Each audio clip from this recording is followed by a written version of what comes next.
we get into today's show, whoever comments the most on today's video, individual comments will get a shout out next week. So flood the comments section. You can simply type me right now. Whoever gets the most, does the most, gets a shout out next week.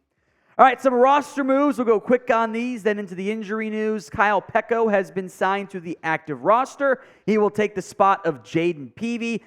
Peko's been a practice squad call-up who's out-snapped Peevy, so that kind of does make some sense, I suppose. Michael Dwumfour has been released from the practice squad, and then Jaleel Johnson has been added. Maybe there's another move coming, assuming Peevy clears waivers to put him on the practice squad as well, but those are the updated roster moves for Tennessee.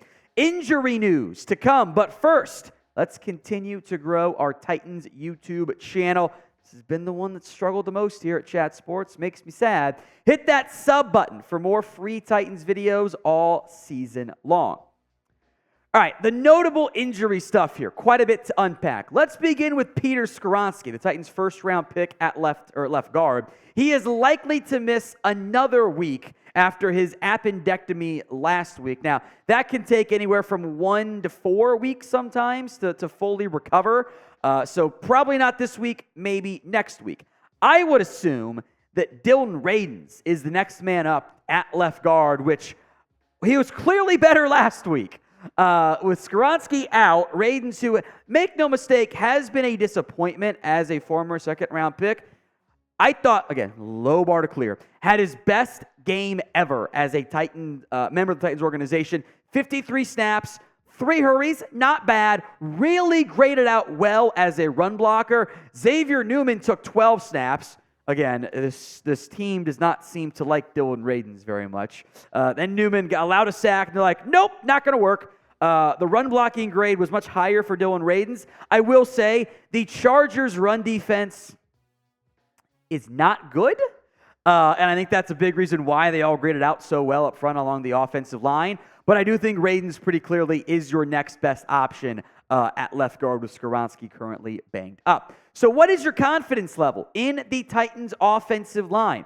You know, maybe you can have a longer conversation someday. If Radunz plays well again and Dillard has some more ups and downs, do you want to try Skoronski at left tackle? Different problem, different conversation. But right now, what is your confidence level in the Titans' offensive line? Scale it for me from 1 to 10. It's the pinned comment on today's show. If the ad comes here on YouTube, take advantage of it. Head down there and go vote. All right, other big injury note here. Kristian Fulton was back at practice today. He's been battling another soft tissue injury, a hamstring this time.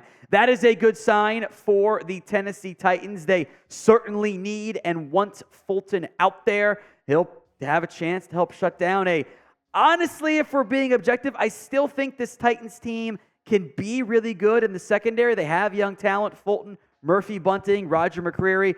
You know, we'll see what ends up happening in terms of the status of Caleb Farley moving forward. But the Browns are kind of in a weird spot offensively. You need the good version of Kristian Fulton out there, not the one we saw banged up a bunch last year. The year before that, I thought he was having a true sophomore break. I thought he was going to have a, Pro Bowl caliber year 3 or maybe borderline All-Pro year. Didn't materialize that way, unfortunately, for Kristian Fulton. I'm not out on him, but I am excited about him being healthier. Some more injury news notes. The injury report now out for Tennessee. That's why I waited to film today's video. Some curious names on there. We'll break it down. But first, today's show is made possible by Game Time, the spot for last-minute tickets. Whatever you're trying to do in Nashville or wherever you live, Game Time is the app to use. They're giving you $20 off your first purchase when you use promo code TitansChat.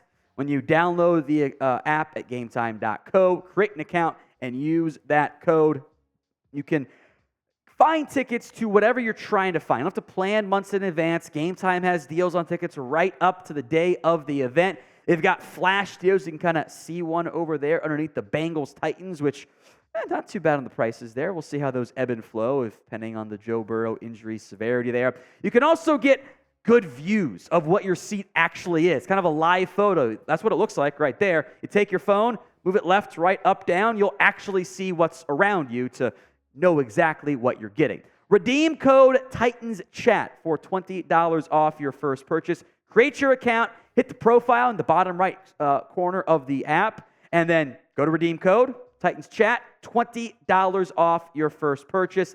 That link will be in the comments section and the promo code as well, TitansChat. Download Game Time today for last-minute tickets at the lowest price, all guaranteed. Don't forget that promo code TitansChat in the comments section and in the description of today's show. All right, more injury news. The injury report from today, Luke Gifford did not participate with a quad issue. Backup corner Anthony Kendall did not participate with a hip issue. Those two not as, potentially concerning for Tennessee. The one that is somewhat concerning is Tyre Tart. Did not participate with an injured knee. Again, it's Wednesday. We're not going to panic on that, but it is a red flag that Tart did not participate. If he can get limited on Thursday, I'm not worried about it. Now for three players who were limited, unlike the full participations from Kristian Fulton. Also, DeAndre Hopkins, he's fine, by the way. Danico Autry, the foot injury, I'm not too worried about that. Normally, when you're limited on Wednesday, you're going to be just fine. Nothing to be concerned about. But Derrick Henry is now on the injury report with a toe injury, which the first thing this is how my mind works. Maybe I'm just being, freak out guy for no reason. I see toe injury, I go, please don't be turf toe. That's the first thing I think of. Hopefully it's not. Now, this also could just be like, his toe was bruised, it got stepped on, so we gave him the limited participation. I'm also fine if Henry doesn't practice ever on Wednesdays. He doesn't need that.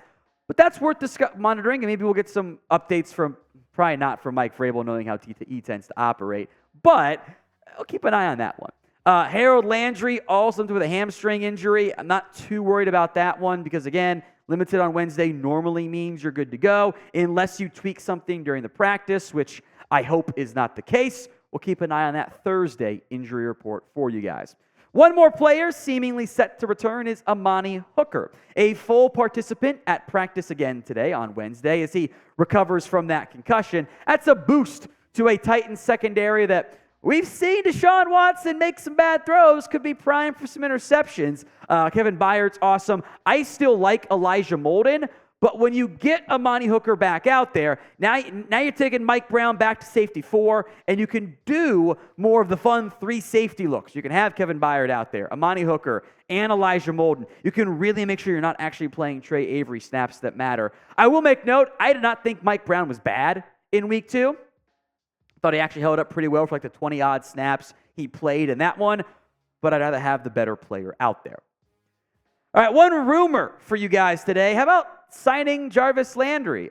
Bleacher Report suggested this idea, saying really weird arguments overall about if you play the young QBs, you need the veteran, which weird. We'll break down what Bleacher Report's claiming. I have thoughts on it as well, but what do you guys think? Do you want to sign Jarvis Landry? Y for yes, N for no. Sound off for me in the comment section.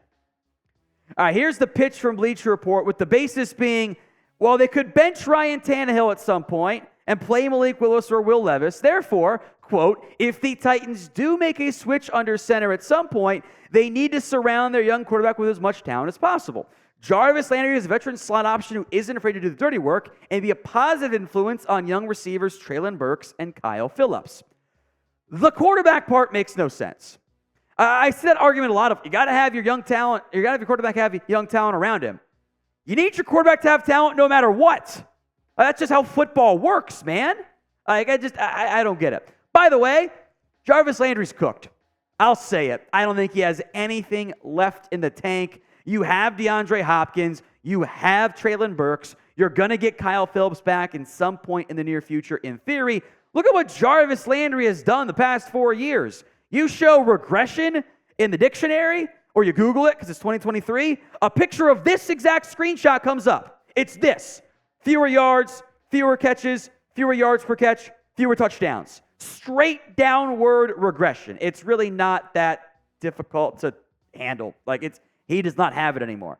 I'd rather give my targets to DeAndre Hopkins. to Treylon Burks, to Nick Westbrook-Akina, and certainly Chris Moore, getting, or Kyle Phillips once he's healthy, excuse me. Like, those guys should be playing. I'm not adding old-ass Jarvis Landry to only be a slot and catch 10-yard passes, if that. That doesn't do anything for me. So, no, Bleacher Report. Your idea is stupid, and I award you no points. May God have mercy on your soul.